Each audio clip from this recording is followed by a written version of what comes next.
Heavenly Stories.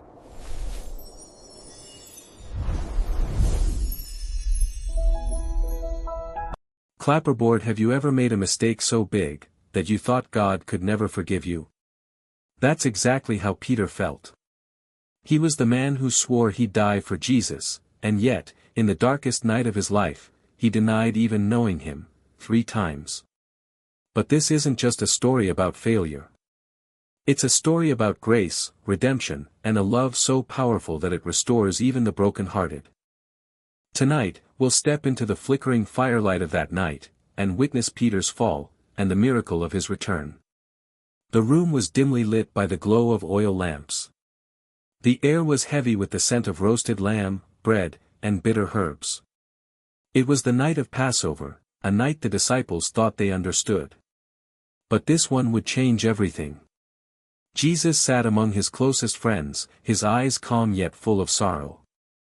He broke the bread, gave thanks, and said words that chilled Peter's heart. "This is my body, given for you." Then he lifted the cup. "This is my blood of the covenant, poured out for many." Peter didn't fully understand. His hands trembled slightly as he took the cup. He couldn't imagine that by the next sunrise, his faith, his very identity, would be shaken to the core. As the meal went on, Jesus' tone changed. His gaze moved around the table, resting briefly on each man. "One of you will betray me tonight." Whispers filled the room.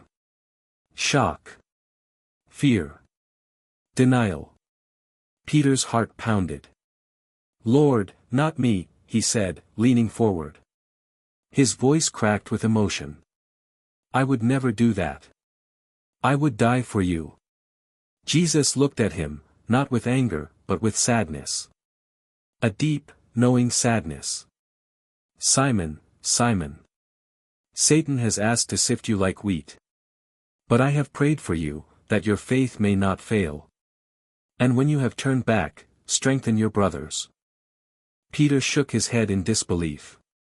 "Lord, I'm ready to go with you to prison, even to death." Then came the words that froze time. "Before the rooster crows today, you will deny 3 times that you know me." The room went silent. Peter stared at Jesus, trying to understand. His loyalty burned hot within him, but so did his fear, a fear he didn't yet recognize. Moments later, Jesus rose from the table and began to wash their feet.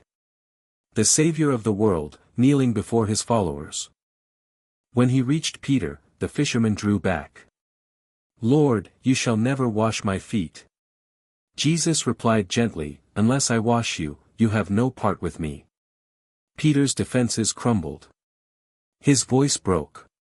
"Then, Lord, not just my feet, but my hands and my head as well." The others watched in silence as Jesus' hands touched Peter's feet, a symbol of love, humility, and grace. It was a moment Peter would never forget, though later he would wish he had listened more closely to what Jesus was trying to tell him. When they finished, Jesus said quietly, "All of you will fall away tonight." Peter felt something twist inside him. "Even if all fall away," he said, "I never will." Jesus looked at him with the eyes of eternity, eyes that saw both the fall and the future restoration. And in that look was love. Pure, unwavering love. As the lamps flickered low, Peter followed Jesus out into the night. The air was cool, the sky heavy with stars. He didn't know that before dawn, those same stars would witness his greatest failure, and the first step toward his redemption. The night had grown colder, and shadows stretched across the ancient stones of Jerusalem.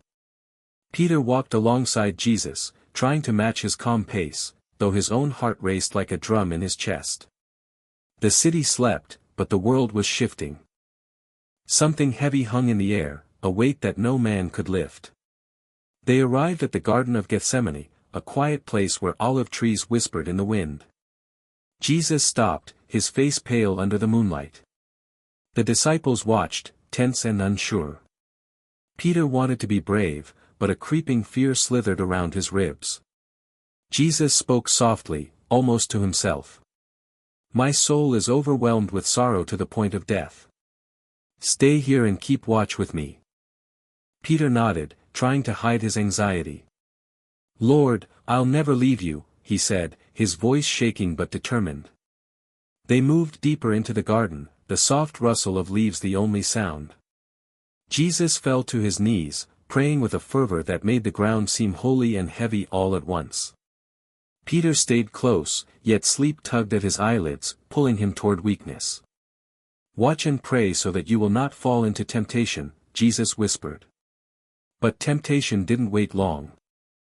A sudden clamor erupted, torches flared against the darkness, and the clatter of sandals on stone broke the stillness. Peter's pulse skyrocketed as a crowd of soldiers and temple guards appeared, led by Judas, the one who had kissed Jesus just moments before as a sign of betrayal. Time slowed for Peter. He wanted to leap forward, to defend his friend, to fight. But fear froze him. Jesus, calm and unresisting, stepped forward. Peter's heart pounded as he drew his sword and swung at the nearest guard, but Jesus stopped him. Put your sword away. Shall I not drink the cup the Father has given me? Peter's hands shook.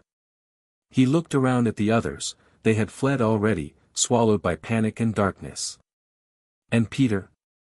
He clung desperately to hope, the hope that he could somehow be strong, that he could somehow protect Jesus. But Jesus allowed himself to be taken. Peter followed at a distance, unseen, heart hammering with guilt already he didn't understand. He remembered the warning from the night before the rooster crows today, you will deny 3 times that you know me. Peter shook his head, trying to dispel the thought. Not me. I would never. I could never. But fear is a silent predator, and it had already crept into his soul. He followed Jesus to the courtyard of the high priest. The firelight danced across the faces of the guards. Peter's eyes darted, seeking courage, seeking certainty. Each step was a battle between loyalty and survival. The warmth of the fire called to him, a comfort he didn't yet understand he'd need, the warmth of safety, not justice. And then it began, whispers, accusations, questions, and the piercing recognition of familiarity.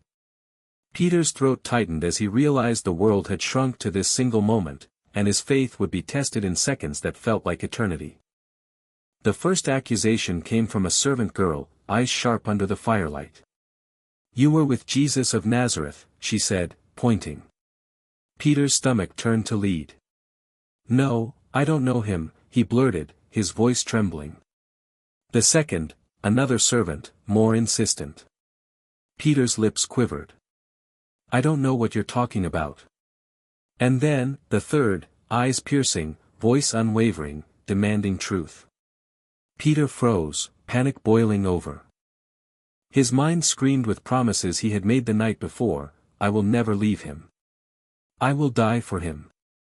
And yet, in a moment of fear too human to deny, Peter denied him, 3 times, just as Jesus had foretold. The rooster crowed. A cold, piercing sound cut through the courtyard. Peter stopped. His heart sank. Memories of Jesus' eyes, of his gentle warnings, of his love, all of it hit him at once. He went outside, away from the fire, and wept bitterly. His knees buckled. The shame, the sorrow, the agony of failure consumed him. He had fallen. But this was not the end. Because in the shadow of that night, a seed of grace had already been planted, a seed that would bloom with forgiveness, restoration, and a purpose far greater than Peter could imagine. The courtyard was quiet now, except for the crackle of the fire and the distant echoes of the city at night. Peter stood alone, trembling, the weight of what he had done pressing down like a stone in his chest. His hands were sticky from sweat, his throat ached from the words he wished he could take back. 3 times he had denied him. 3 times he had betrayed the one he loved most. Each denial felt like a knife, slicing through the very fabric of his soul. His eyes darted to the rooster perched on the edge of the courtyard, and then, the sound cut through the night air, cock-a-doodle-doo.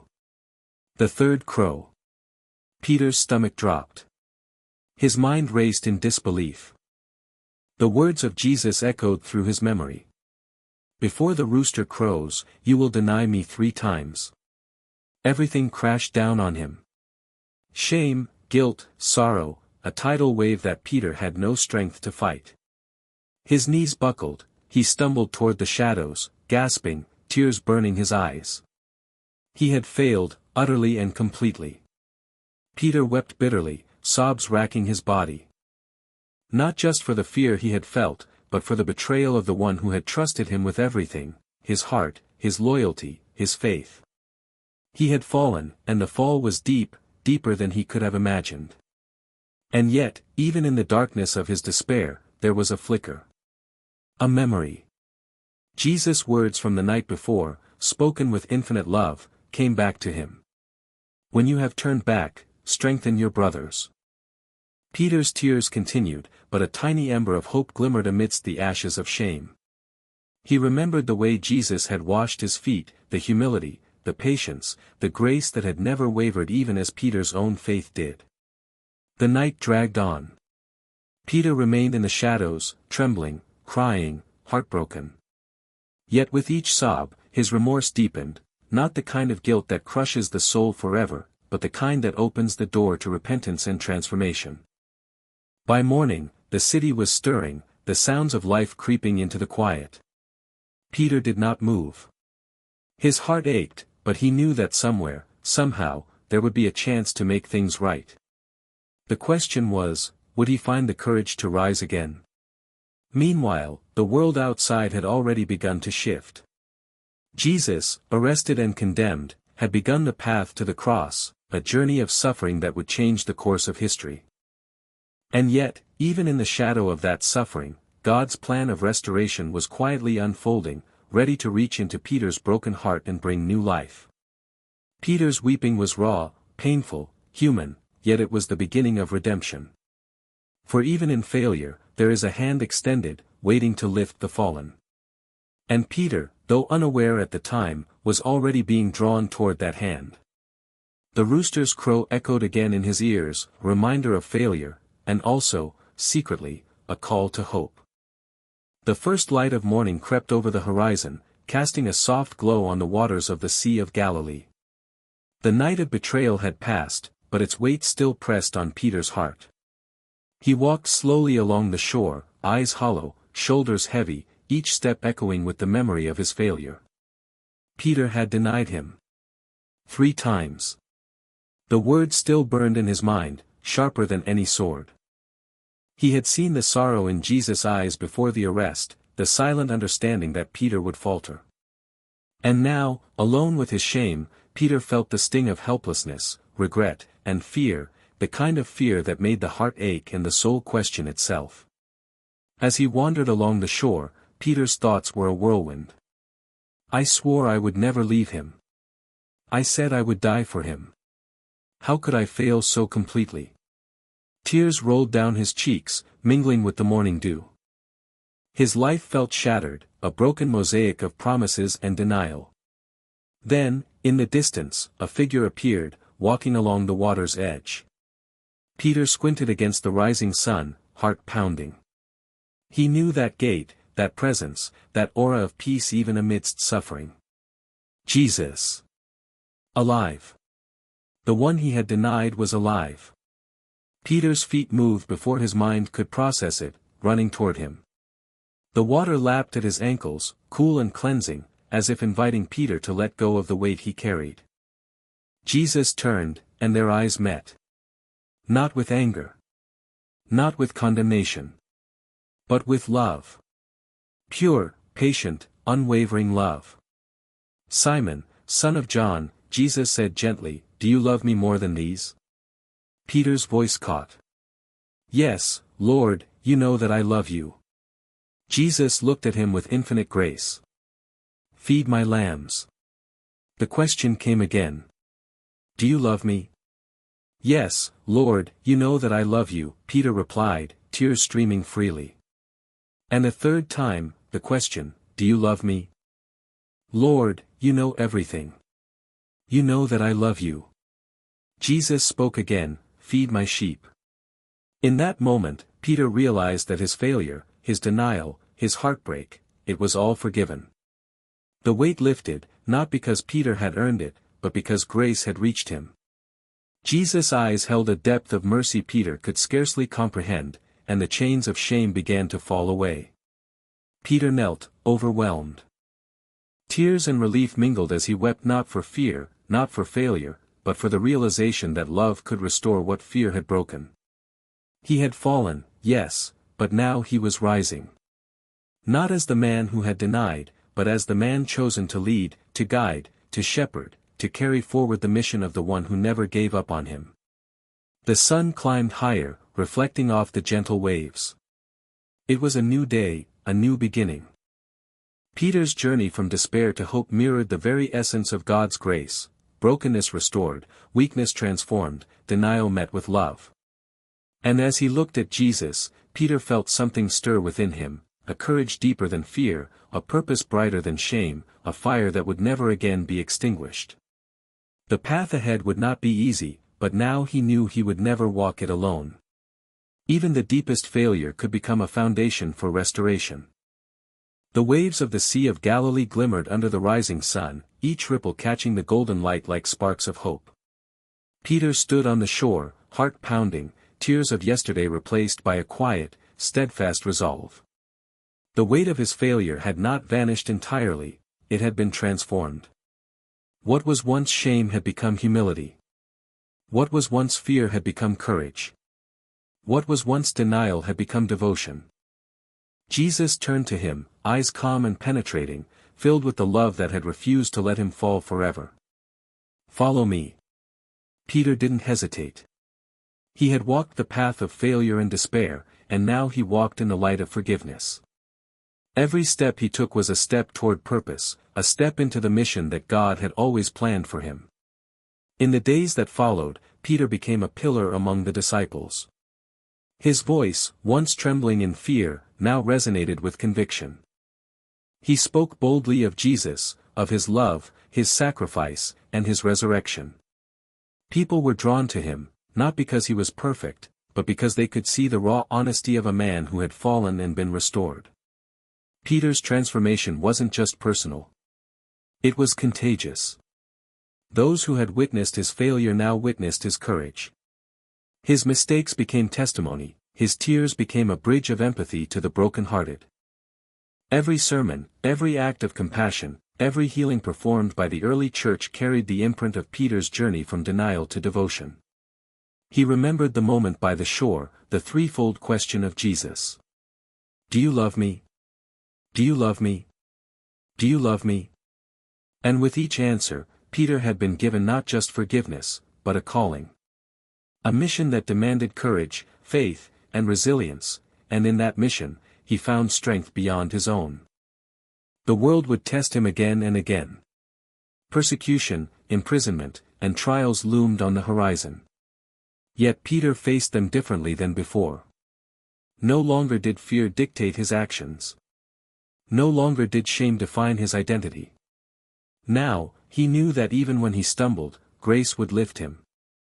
Even when he fell, purpose would guide him. Peter's story became a beacon for generations. A story that whispered to every soul that had ever failed, "You are not too broken. You are not too lost. Grace finds you. Love restores you." And as he stood once more by the sea, looking at the horizon, Peter understood something profound: his fall was never the end. It was the beginning of a life fully surrendered, fully forgiven, fully alive. Through Peter, the message of Jesus spread, not as a tale of perfection, but as a testament of redemption. A man who had denied could now boldly declare, "Know him, and I serve him," because grace had turned failure into triumph, shame into purpose, and heartbreak into hope. Peter's journey was a mirror for all humanity: fall, weep, rise, and follow. And in following, find the love that never fails.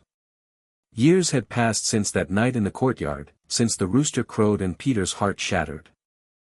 Time had weathered the stones of Jerusalem, but it had not dimmed the fire that now burned within him. Peter was no longer the impulsive fisherman who had denied his Lord. He was a man refined by failure, strengthened by grace, and transformed by purpose. Peter walked among the early followers of Jesus, preaching boldly, teaching tirelessly, and comforting the brokenhearted. His words carried weight, not because he was perfect, but because he had fallen and been lifted. People could feel his humanity, his failures and his redemption, and it gave them hope that their own broken lives could be made whole. He often thought back to that night in the courtyard. The shame, the terror, the overwhelming sorrow. And he remembered Jesus' eyes, not angry, not condemning, but full of love that reached through fear and failure. That memory fueled him every day. "Feed my sheep," Jesus had commanded. Peter had taken that mission to heart. He traveled from town to town, guiding communities of believers, offering counsel and prayer, and sharing the story of forgiveness. Every sermon, every encounter, every act of service carried a single message: God's love is stronger than our failures. Grace is greater than our shame. Redemption is always possible. Even in the face of persecution, Peter's courage never wavered. He was imprisoned, beaten, and mocked, yet he faced each trial with a steady heart, knowing that his life was no longer his own, it belonged to the one who had restored him. And in that restoration, he became a symbol, a living testimony, of what God's mercy could do. Peter's legacy extended beyond the towns he visited. Generations would hear his story: the fisherman who denied, the man who wept, the disciple who rose. They would hear it not as a tale of weakness, but as a declaration of hope, that no mistake is too great, no fall too deep, that God's love cannot reach. And in quiet moments, when Peter stood by the sea that had once carried him to his destiny, he would smile at the memory of that dawn, the morning when grace had broken into his despair, the morning that turned tears into purpose, fear into courage, and denial into devotion. Peter had been broken, but he had been rebuilt. He had been lost, but now he was found. And through him, the story of God's unwavering grace was written into the hearts of countless souls. His life became a mirror for all who doubted themselves, for all who feared failure. You may stumble, you may fall, but you are never beyond the reach of love. Redemption is real. Grace is alive. And even in your darkest night, the light will find you. Peter's journey from denial to restoration reminds us all that failure is not the end. It is the beginning of a story of courage, hope, and the unshakable power of God's love.